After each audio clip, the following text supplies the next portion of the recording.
We got some major breaking news. Donald Trump and the DOJ have dropped the hammer on the far left extremists. It now seems that our statues and monuments will be protected this coming July 4th. We're going to see the prosecution of many Antifa and far left extremists. And they have actually just announced that they have arrested the quote, ringleader in the attack on the Andrew Jackson statue by the White House. This is big news. For a long time, I had been saying Trump needs to do something. Now, a lot of people were concerned that Trump would take the bait, as it were, rush out to the Chaz, invoke the Insurrection Act, send in the military, and then the media and the left would call him a dictator and say, here it comes, Trump is trying to take control. But he didn't do it. And so we ended up seeing a bunch of extremists attack people, burn things down. We have this really weird story out of Portland. Andy No tweeted about it. I guess they burned and destroyed a statue of an elk because woodland creatures, I guess, are symbols of oppression, whatever. Well, Donald Trump didn't need to do this. The first thing he announced was a task force. So I have that story as well. They announced that they were going to go after these far left extremists. They were going to be facing 10 years in prison. Some charges were announced. A person got arrested. Trump then tweeted out the images of many of these extremists. What did we see from the media and Democrats? Antifa is imaginary, Jerry Nadler says. The media comes out and says Trump is just obsessed with Antifa. Oh, it's meaningless. Antifa is very real. These extremists are clever, and they're using modern tactics and techniques to circumvent the journalists who should be reporting on it, and also the law. I think about journalism, 100 years ago, and there's a funny meme going around. You know the meme where you got the two dogs and one's super ripped and one's really scrawny? Well, the super ripped dog says, I'm going to cover this story even if it means these people will take my life. And then the scrawny dog is journalism today. Someone called me a mean name on Twitter. How is it that the journalists who should be investigating and exposing these extremists are in league with them and targeting the president instead? Unfortunately, it's actually very simple. And I think whatever this problem is, it affects the police in some ways too. It's the path of least resistance. Journalists want to get a juicy story. They're legally protected when they insult Trump. But if they come after Antifa, you'll be attacked. They'll target you at home.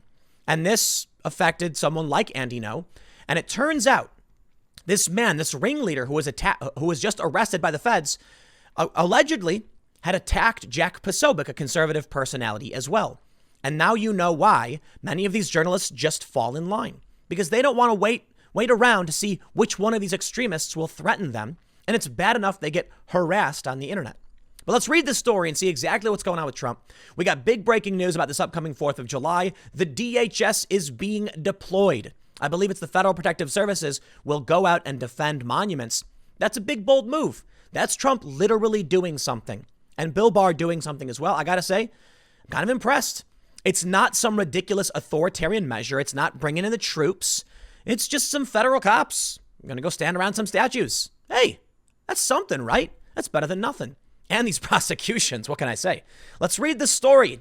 But before we do, head over to timcast.com/donate if you would like to support my work. There's many ways you can help me out. There's a P.O. box where you can send me stuff if you would like to. But the best thing you can do is share this video. Share this video to let people know that if you go around destroying our artifacts and monuments, our history, our statues, without the democratic process, by means of force, you're going to get arrested. Now, unfortunately, we are seeing many executives in various jurisdictions just taking the statues down anyway out of a fear of violence. And that to me is disgusting.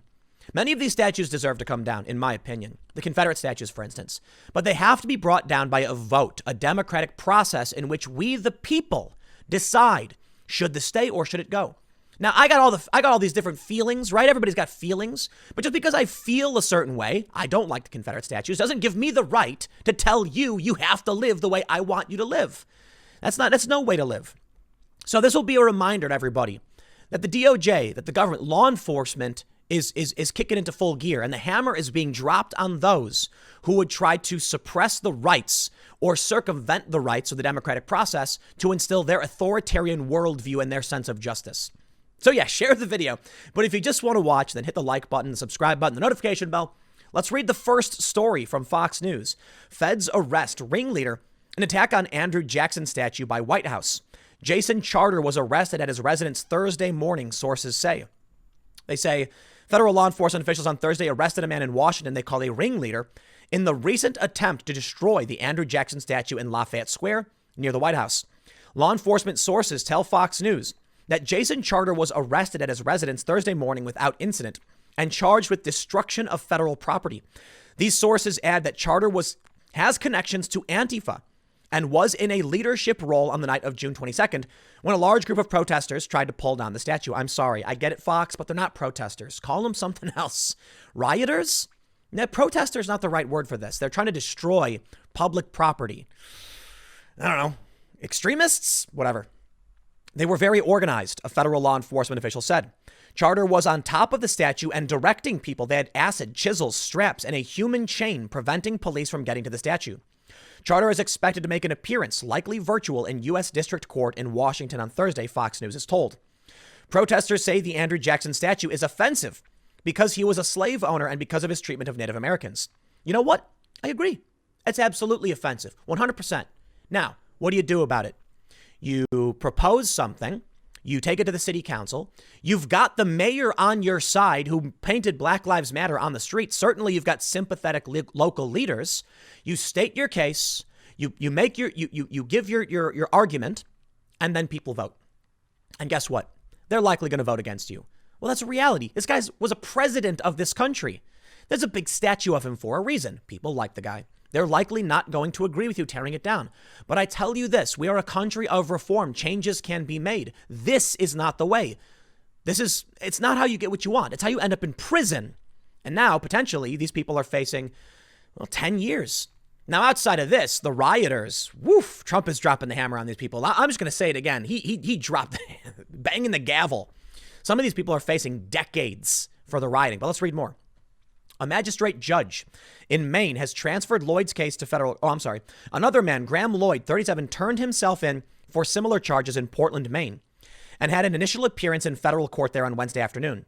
Lloyd is also accused of destruction of federal property for his role in the attempt to take down the Jackson statue. A magistrate judge in Maine has transferred Lloyd's case to federal court in Washington, D.C. These arrests come in the wake of the June 24th executive order signed by President Trump intended to protect monuments and statues. Trump tweeted, "I just had the privilege of signing a very strong executive order protecting American monuments, memorials, and statues, and combating recent criminal violence. Long prison terms for these lawless acts against our country." We also heard that, so I'm going to give you a quick update here. This is just for those that aren't familiar. Following the executive order, Bill Barr formed a task force to counter anti-government extremists, not just the far left, also the Boogaloo Boys, the more crazy fringe element that want some kind of civil war. They're not just targeting the left. They're targeting the right. They're going after anybody who's going to violate civil rights. So what do you want me to say? Is that a conservative position? No. It's pointless to even try and argue what left and right is at this point. Anybody who opposes Antifa is far right, even if you support the government's efforts to track down and enforce the law against any extremist, left or right. I'm totally down for it. You want to go after Boogaloo Boy extremists? All right. Glad to see it. I want to see calm, rational discourse. I want to see regular Americans sitting down and having debates. I want to see votes.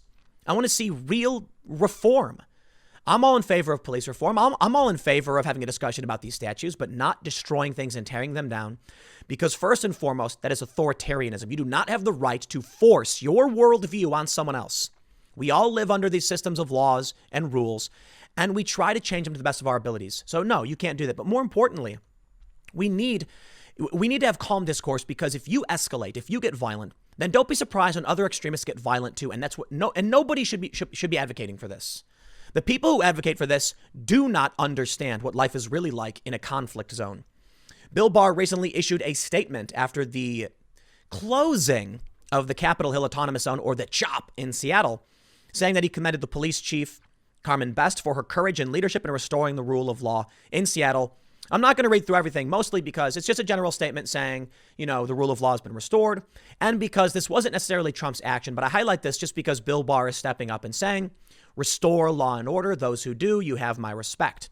Which brings us now to the next big story. This is it. This is great. I'm happy. I'm very, very happy here. I put out a tweet. I was very angry, and I said, Trump needs to get off his butt and go do something about everything that's happening. And a lot of people agreed. A lot of people got mad and said, what is he supposed to do? The federal government can't intervene in the state's issues. And I'm like, That's a good point, man. I'm not saying Trump should be invoking the Insurrection Act or he should be sending out tanks and soldiers or whatever. Some people wanted him to do it. In fact, I think 58% of registered voters, according to a Morning Consult poll, said, bring in the military. Well, I don't know what the answer was. All I knew is it felt like Trump wasn't doing enough. And as I said in the past couple of days, it seems like he was just doing the bare minimum. Like he knew there were some things he can do to protect federal property, but he wasn't going to be protecting anything else because, well, the riots helped him. Well, okay, I'll stand corrected on that one. Trump and Bill Barr are taking some action. The Department of Homeland Security is deploying special federal unit to protect monuments over the July 4th weekend amid vandalism fears. Now, presumably just over the 4th of July. Glad to see it. We've got the full buck moon, which is the July, I believe, full moon. And I guess a full lunar eclipse. So it's going to be a crazy night. But I'm glad to see that there will be, I believe it's Federal Protective Services, going to be coming out and defending these statues and monuments because there are extremists who seek to tear them down and destroy public property. And unfortunately, even amid Trump's executive order, these states aren't defending them. I find it creepy. I find it creepy that, say, in Philadelphia, a bunch of extremist wackos can show up, demand a statue of Christopher Columbus be torn down. Residents, locals who actually live here say, no, this is not Seattle. Get out of here. And then the city goes, oh, well, because of the threat of violence, we're going to tear it down anyway. So you just give in to the extremists? Defend the residents, defend the locals. I certainly hope the people in Philly vote these people out, vote that mayor out, vote the governor, get rid of all of them. They won't stand up for the people who actually live there, but they'll stand up for the weirdo fanatics of intersectionalism who show up with crowbars and ropes to tear down and destroy public property. I'm glad to see Trump is making this move. You know, finally something is getting done. Fox News reports DHS will be forward-leaning in preparing to protect federal facilities and property. So it really does still seem like it's just about federal property, but there is federal property across this country. They report DHS is deploying a special federal unit across the country for the 4th of July weekend in order to protect federal monuments and statues from a possible fresh wave of vandalism. The upcoming July 4th holiday weekend has the potential for increased disruptive activity at specific locations across the country that could threaten our personnel and the federal facilities and property they protect. A soon-to-be-released memo penned by acting DHS Secretary Chad Wolf and obtained by Fox News says DHS will be forward-leaning in preparing to protect federal facilities and property. Rapid deployment teams from the Protecting American Communities Task Force, PACT, that's a great name, and consisting of law enforcement officers specially trained in areas such as crowd control and riot control, will be dispatched to Portland, Seattle, and Washington, D.C. Wow! Those are hotspots. Those are the hotspots. So this is bold action.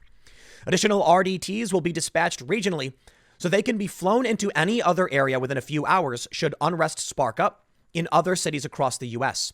This is on top of Federal Protective Service presence being ramped up in higher than usual for a weekend in response to the potential challenge.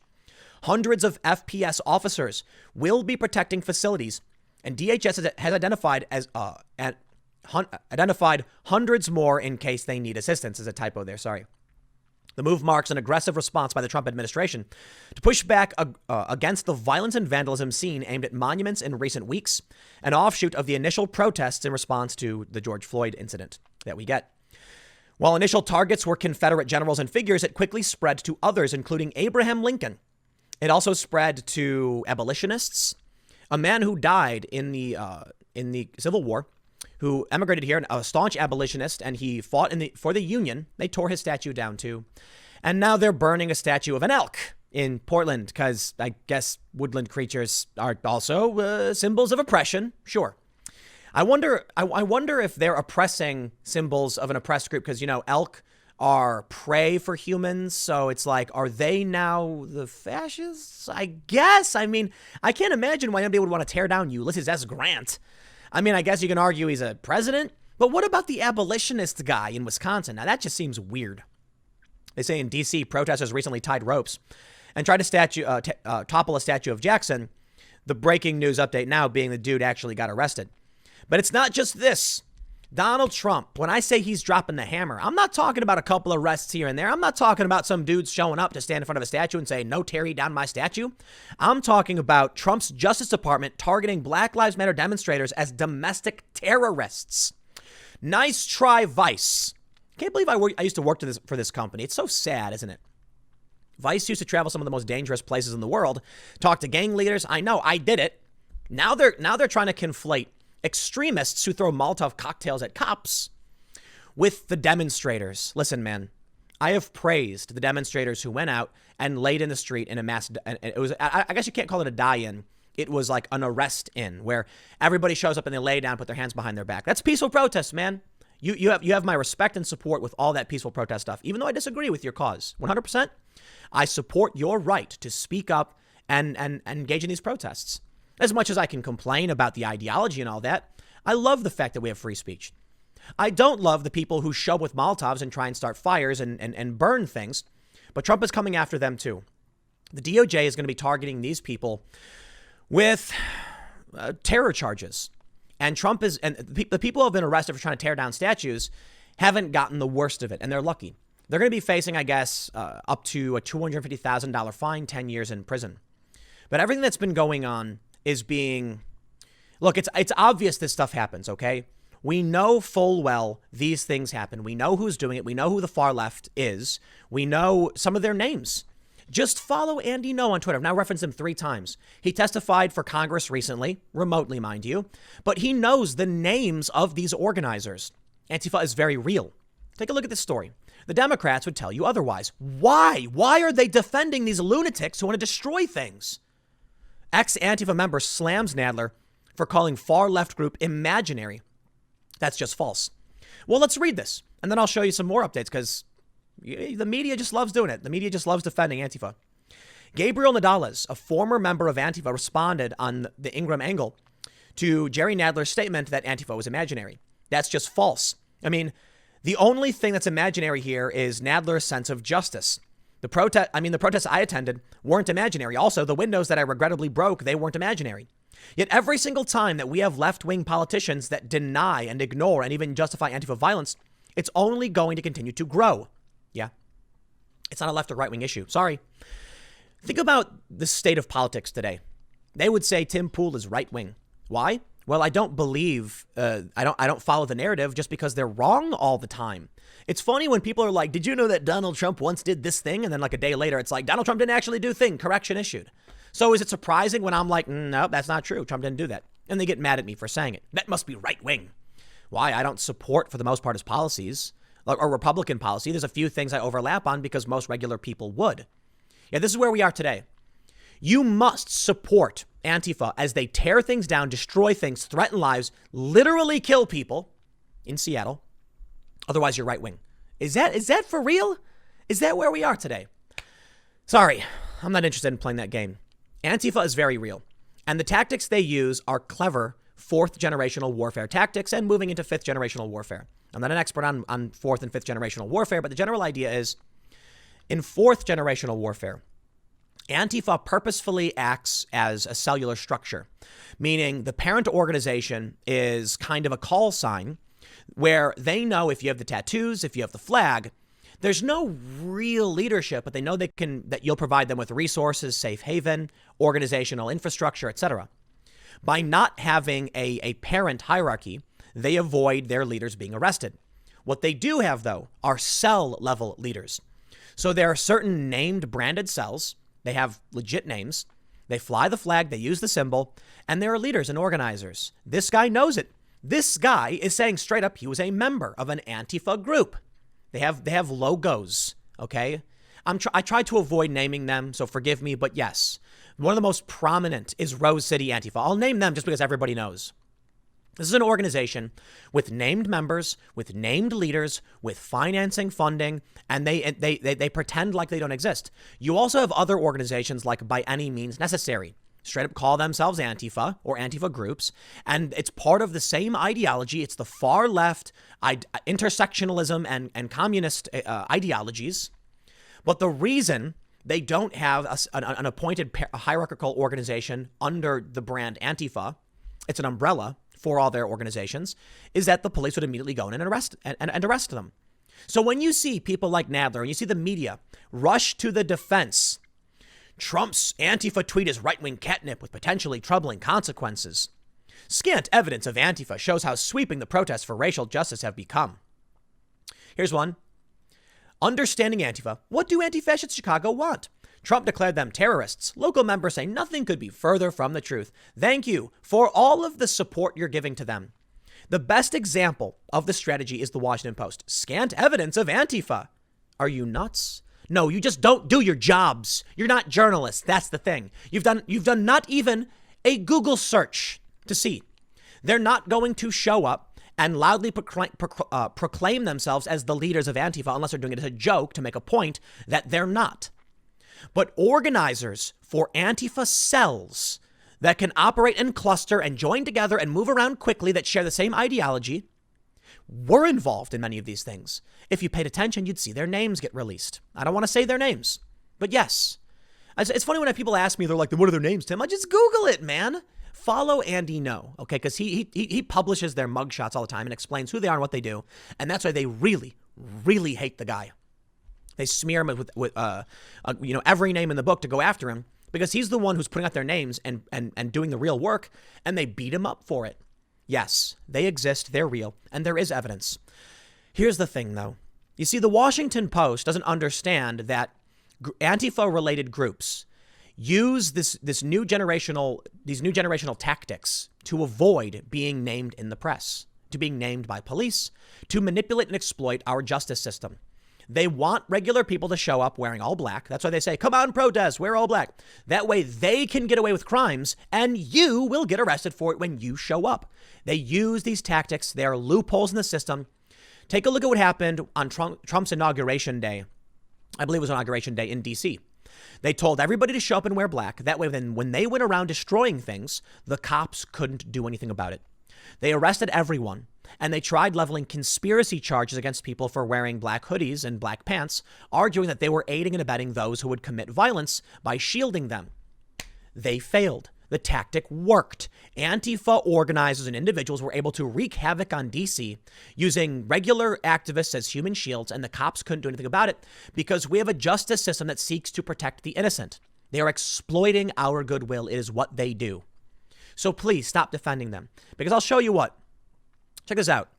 Cassandra Fairbanks tweeted, this dude, the one who assaulted Jack Posobiec and called my phone late at night like a weirdo, has been arrested by the feds for being one of the ringleaders trying to pull down the Andrew Jackson statue. She is straight up saying this is the guy who attacked Jack Posobiec. They have names. They know who these people are. The guy's name who got arrested today is Jason Charter. They know who's organizing it. They know who's leading this. People don't randomly just learn how to tear down statues. They said this guy was on top directing people. What would you call that? Why, I'd call that a leader. Oh, but they'll call it decentralized. Sure, call it whatever you want. During Occupy Wall Street, they specifically said they don't want any leaders to be publicly identifiable because they will be targeted, smeared, and arrested, and it'll make the rest of the protest look bad. It wasn't just about getting arrested, because even when you do overtly legal things, they're concerned. You get one leader figure, and they become high profile, and then comes the cancel culture. Then comes stories about how they're actually evil and they're racist or whatever. All these awful things. And then they say, your whole movement is supported by this. So they don't like it. That's what they say about Trump. They say, oh, but if you're conservative, that means you're supporting Trump. And because Trump is this, so are you. That's why these people try to avoid having named leaders. But the leaders do exist. They just try to make sure no one knows they're actually the leader. Do you think that all of these people know where to show up, when to show up, can afford to drive out here without support? They have support. They are organized. Stop pretending like they're anarchists. But this is what's going on. I want to show you this. Andy No tweeted, the elk statue in downtown Portland is now fully engulfed in flames. I have no idea why. But unfortunately, this is YouTube, so I do have to blur out the fire and stuff. I just wanted to highlight this. I found it particularly funny. So, look, Trump is dropping the hammer, and the 4th of July is just a couple days away. We're going to see a ton of celebrations tomorrow, and then on the actual 4th of July. There is a fear that these people will be emboldened, especially considering it's the 4th of July. There's supposed to be some big event in Gettysburg where Antifa shows up and burns flags, and people are concerned there's going to be some kind of spark. So it's good to see that the government, that Trump and law enforcement, DOJ, actually going to go out and do something. I'm sorry, DHS and the DOJ as well. Hopefully it results in justice and the people, these extremists, get held to account. But we'll see how things play out. I'll leave it there. Next segment's coming up at youtube.com/TimCastNews at 6 p.m. Thanks for hanging out, and I will see you all then.